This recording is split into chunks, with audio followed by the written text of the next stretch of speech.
तो देखिए day student, हम लोग आपको साइंस का चैप्टर 7 स्टार्ट कर रहा हूँ मैथ के साथ, जो कि मेरा यहाँ चैनल जो है मैथ मैजिक्स के नाम से है। और आपको जो है साइंस का भी सिलेबस में करा के आपको क्लास 7 में दूंगा और मैथ का भी कराऊंगा। तो इसके लिए आपको करना क्या है, हमारे चैनल को आप सब्सक्राइब करना है, लोगों और बच्चों को आपको शेयर भी करना है। ठीक है। तो अब यहाँ से मैं आपको बहुत ही आसान तरीके जो एनसीईआरटी है उसका नोट्स बना के आपको मैं समझा दे रहा हूँ यहाँ पर। ठीक है। आप इससे क्या होगा, आप आसानी से सब चैप्टर समझ में आ जाएगा और इनके क्वेश्चन आंसर आप भी आसानी से आपको हो जाएंगे। ठीक है। तो यहाँ से हम लोग देखते हैं, स्टार्ट करते हैं। तो यहाँ से जो पहला है आपका कह रहा है what is the heat. Heat क्या है? Heat is the form of energy. Heat क्या है? एक एनर्जी का फॉर्म है जिसको हम लोग क्या करते हैं, दैट मेक्स थिंग्स वार्म और हॉट। जो कि चीजों क्या करता है, वार्म करता है, गर्म रखता है, या हॉट रखता है, गर्म। ठीक है। Heat always flow from hot object to cold object. और हीट कैसे फ्लो होता है? हीट ऑब्जेक्ट जो होता है वो हमेशा, ये ऑब्जेक्ट कहाँ से फ्लो होता है? Flow from the hot object to cold object. Hot object से कोल्ड ऑब्जेक्ट तरफ ये फ्लो होता है।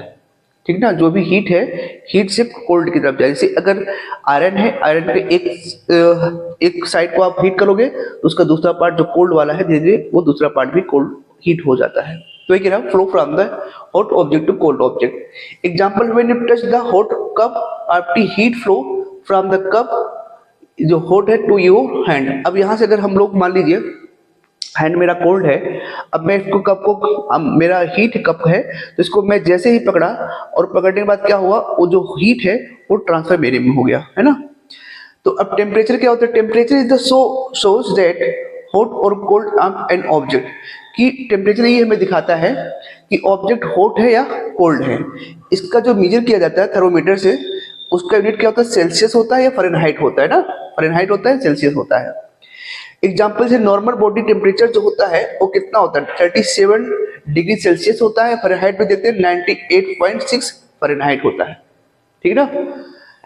फिर इसके आगे हम लोग अगर ध्यान से देखें तो हीट का ट्रांसफर कैसे होता है? Heat can move from one place to another in 3 ways. Heat जो है एक से दूसरे स्थान में जो ट्रांसफर होता है उसके 3 मीडियम में। पहला क्या है? कंडक्शन है, दूसरा कन्वेक्शन है, तीसरा है रेडिएशन। आपका कंडक्शन क्या होता है? Transfer of heat through a direct contact between substances. Substances के डायरेक्ट कॉन्टेक्ट से ये हीट ट्रांसफर हो जाता है। जैसे अभी हम लोग पकड़ने का प्रयास कर रहे थे भाई, कि हमने क्या किया था, कोई ये ऑब्जेक्ट मान लीजिए हीट है और उसको मैंने पकड़ा तो क्या हुआ, मेरे में सप्लाई हो गया ना।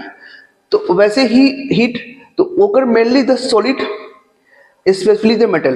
जैसे मेटल मैंने बताया आयरन है, तो आयरन यहाँ से अगर हीट है तो मेरे में ट्रांसफर हो जाएगा।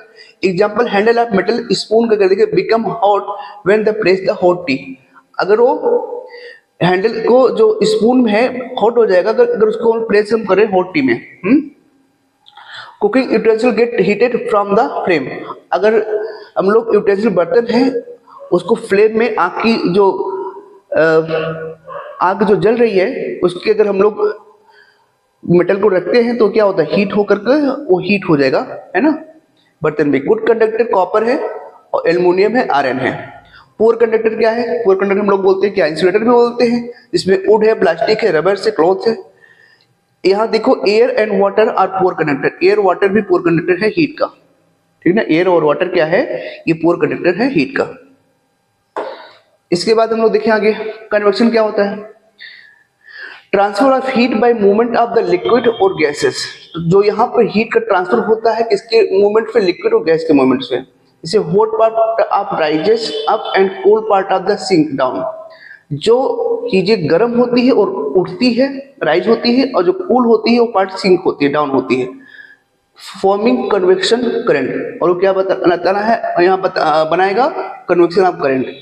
एग्जाम्पल, जैसे वाटर बॉइलिंग किया जाए इन पॉट में तो हॉट वाटर राइजेस, जो गर्म पानी है वो उठेगा, और cool water sink, cool water down होगा। एयर मूवमेंट कॉसेज, एयर का मूवमेंट जो होता है वो सी ब्रिज में एंड लैंड ब्रिज में इसी कारण होता है। ठीक ना। जो लैंड ब्रिज और सी ब्रिज होता है में होता है वो किस कारण होता है? सी ब्रिज और लैंड ब्रिज क्या है? डे टाइम में सी ब्रिज में देखें, डे टाइम में क्या होता है? लैंड जब हीट फास्टर होता है, जब लैंड फास्टर हो जाए तो वार्म एयर एराइज होगी, और कूल एयर फ्रॉम सी, जो ठंडा पानी है समुद्र का वो मूव करेगा टुवर्ड द लैंड। और नाइट टाइम में क्या होगा, नाइट टाइम में जो लैंड ब्रीज जो बोलते हैं, ठीक ना, तो लैंड तो कूल हो जाएगा faster, warm air over the sea. अब जब लैंड कूल हुआ तो वार्म एयर जो सी का है, समुद्र का है, वो cool air from the land, जो ठंडी हवाएं हैं लैंड की तरफ से, मूव होगी सी की तरफ। तो इसको हम लोग बोलते हैं these breeze are example of convection of nature. तो यही क्या है, एक कन्वेक्शन जो है इसी का एग्जाम्पल है, ठीक है ना। अब यहां से आगे देखा जाए रेडिएशन क्या है। Transfer of heat without any medium, no contact, यहां बिना किसी मीडियम के ट्रांसफर हीट का हो जाता है। ओकर in vacuum of air directly, या वैक्यूम में होता है ये, या एयर में डायरेक्टली हो जाता है। द सन, जो सन का हीट रीच होता है अर्थ तक थ्रू द रेडिएशन के माध्यम से होता है। Feeling of warm of the sun, ठीक ना, जैसे सन को हम लोग हीट जो लेते हैं, वहाँ क्या होता है, हमें वहाँ पे कोई हमें रेडिएशन, कोई हमें मीडियम की जरूरत नहीं होती, हमारे तक सन की जो है गर्मी हम लोगों तक पहुँच जाती है। Heat felt near the fire heater even without the touching it, हम लोग देखो आग ठंडियों में आग जला के बैठते हैं, हीटर जला के बैठते हैं, तो उसको हमको टच करने की जरूरत नहीं होती है, हम लोगों को तो हीट अपने आप को ट्रांसफर कर देता है बिना किसी मीडियम के ही, ठीक ना। तो object can absorb the reflect of heat, object क्या करता है, ऑब्जेक्ट एब्जॉर्ब करता है और रिफ्लेक्ट करता है हीट को। डार्क रफ सरफेस एब्जॉर्ब करता है मोर हीट, अगर डार्क है और रफ सरफेस है तो हीट को ज्यादा एब्जॉर्ब करेगा। लाइट शाइनी सरफेस रिफ्लेक्ट करता है हीट को, अगर लाइट है और शाइनी सरफेस है तो हीट को आपके बॉडी से रिफ्लेक्ट कर देगा। अगर कोई आपका कपड़ा मान लीजिए है, वो कैसा है, रफ है, डार्क है ज्यादा, तो वो हीट को ज्यादा ऑब्जर्व करता है, जैसे ब्लैक जो है ज्यादा हीट को ऑब्जर्व करेगा। रेडिएशन, तो transfer of heat without any medium, ये तो हो गया था। यहां से हमने feeling of the sun, heat, object absorb the reflect of heat, ये हम लोग पढ़ लिए हैं। अब यहां से ये भी हमने पढ़ लिया था, हीट, यहां से sun heat transfer from the nature, reflector heat of transfer in nature, sun and earth. Sun is the main source of the heat on earth, sun जो है एक मेन सोर्स है ना हीट का अर्थ पर। हीट फ्रॉम द सन जो होता है ट्रेवल करता है थ्रू द रेडिएशन के through, since space has no air, क्योंकि स्पेस में कोई एयर वहां पर है नहीं।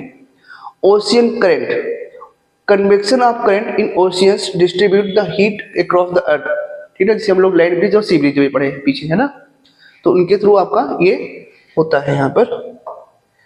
तो एटमॉस्फेयर में क्या है, convection of current air cause wind, clouds and weather changes, ठीक ना।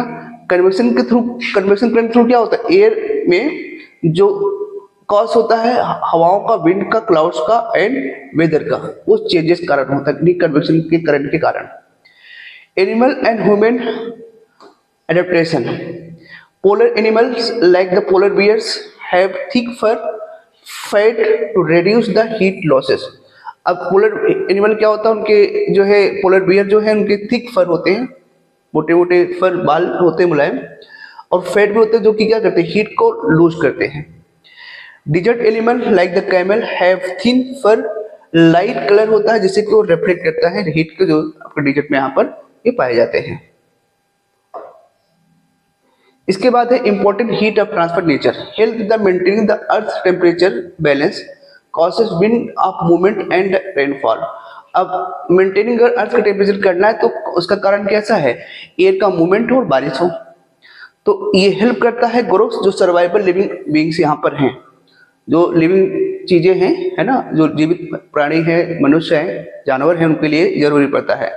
इनेबल क्लाइमेट और वेदर को चेंजेस, ये क्या करता है, क्लाइमेट और वेदर को चेंज करने के लिए इनेबल करता है। इसके बाद है आपका समरी टेबल में अगर देखा जाए तो हमने क्या पढ़ाया, type of heat transfer medium, need होती है एग्जांपल नेचर में। कंडक्शन ऑफ फ्लूइड मेटल हमने पढ़ा, स्पॉन्टी heat transfer through the soil and rock through. Convection of liquid gases, boiling water, sea breeze, land breeze, ocean current, radiation, no medium, यहाँ heat होती है from sun to sunlight reaching the earth, ये हम लोगों ने पढ़ा।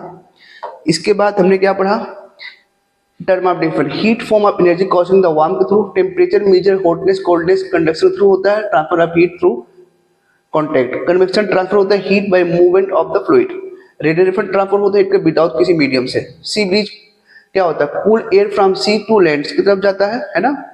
Sea breeze हम लोग पीछे क्या पढ़े थे कि जो cool air from sea to land की तरफ जाएगा तो डे नाइट में होता है, ठीक ना।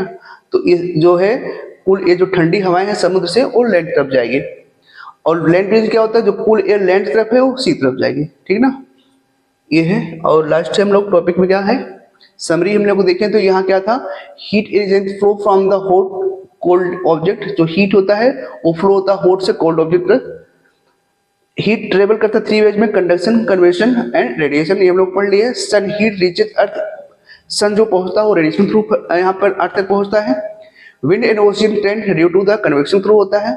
Dark surface absorb heat, light करता है, सरफेस रिफ्लेक्ट करता है, लाइट जो सरफेस को रिफ्लेक्ट करेगा। Heat transfer maintain balance of nature, heat transfer ही ये जो बैलेंस है नेचर को वो मेंटेन रखता है, ठीक है। तो इस तरीके से आपका चैप्टर खत्म हो गया। ये चैप्टर आप आसानी से इसको पढ़िए, एक दो बार वीडियो देखिए, चीजें आपको समझ में आएगी।